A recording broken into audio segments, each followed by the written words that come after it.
Hi everyone, I'm Glenn Flair from Board Games and Bourbon, and right now I want to tell you about 5 games that I think are going to be really fun for you on a pub night. Now, what makes for a good pub game? It's a game that has very small components, probably a card game. It's very easy to play and something that you can get done with quickly. You don't want something that's going to take too much time. Now, these are small ones.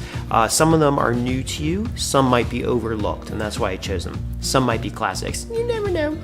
Okay, so let's start with number 5. Number 5 is going to be a brand new game that I love. Play this all the time. It's called Stroup. It's by Grand Gamers Guild. And in this game, what you're doing is you're getting these cards. Now, that's the box version. A long time ago, I got a prototype version that I thought was super cool. Played it at a vineyard first time, and it wasn't just the wine talking, and then I played it many times after that.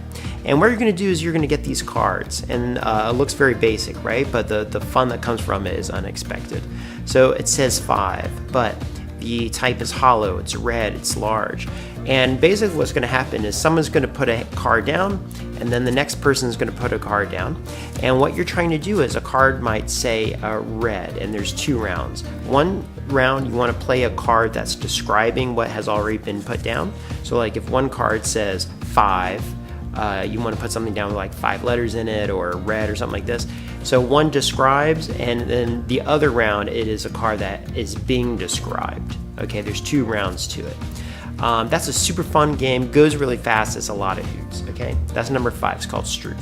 Number 4, a game called Monster Hunter. This pack in particular is called Ghost Hunter Monster. This is a green pack, but there's a bunch of these packs. And in a way, it's kind of like Uno, and that what you're going to do is you're going to lay down a card, a bunch of cards. Some of them are going to be upside down in front of each player. And then what you're going to do is you're going to play cards, and you want to have the highest card that you play down. Whoever has the highest card is the person who ultimately wins. If you can't put down the highest card, you have to take the whole pack. And the idea is to get rid of your cards first. But the cards have little powers on it. And some of them might reverse order, some might trump other things.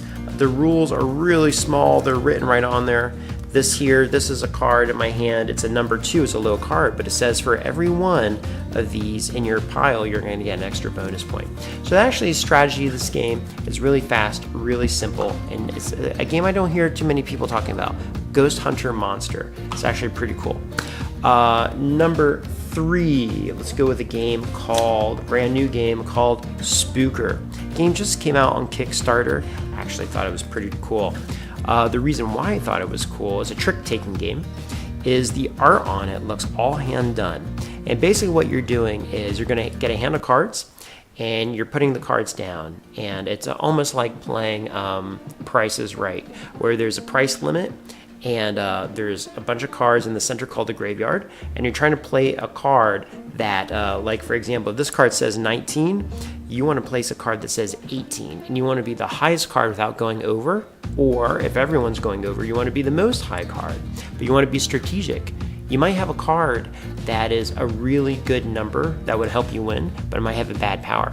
You might have a card that really doesn't do anything, but it can be activated because it has the same suit and reverses our order and lets you win.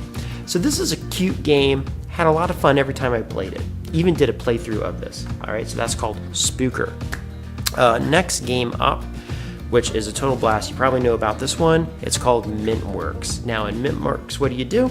You're going to get these little villages. You're going to get like, you're trying to build a city and you're trying to get the most points. You're either going to be something like the wholesaler or a producer. And you take turns going to these different locations so that you can buy buildings to bring into your own little city. You might buy a statue worth 2 victory points. I believe you want to get 7 or 8 points to win the game. You might want to get a workshop that is 2. It costs you 3 to buy it. And what happens is, as you're going through the game, you're kind of constricting where you can go. And the constrictions of where you can go can kind of really be strategic and mess up the other person, or you're plotting for yourself. There's even the opportunity to spend money to go first next turn so that you can reap the advantages. And I see this mechanism too in a game I'm trying right now called Ancient Artifacts. Look that game up, Ancient Artifacts. That's a cool one. It really shines solo. It plays really good at 4. Plays fine at 2 and 3, but I haven't had as many games of that. Okay, so that is Midworks. And lastly, a game that I think everyone knows and I think is really good, followed by some honorable mentions, Flux. Specifically, I love the regular show version. Now, I know they're all the same. You put down the card, the rules change as you go along. But that's such a great time. I've never had a time where it wasn't a good game to break out, especially in something where you're trying to fill time. It's small, it's just a little stack of cards like this. Now, for some honorable mentions, of course, you always got to keep Love Letter, either the Batman or the Lord of the Rings in your backpack. I know people are going to give me even more grief for how light these games are, but Monopoly Deal, that's a great game. I don't know why people look over it.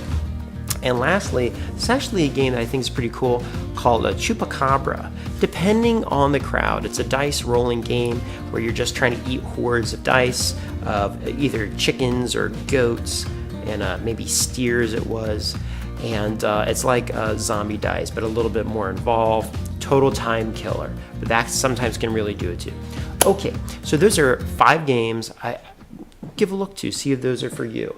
Stroup, Spooker, Ghost Hunter, Midworks, gotta have Flux, gotta have Batman Love Letter, and if you can, look at Chupacabra, see if that's something for you. I think the game's like $6. Okay, that's it for now, guys.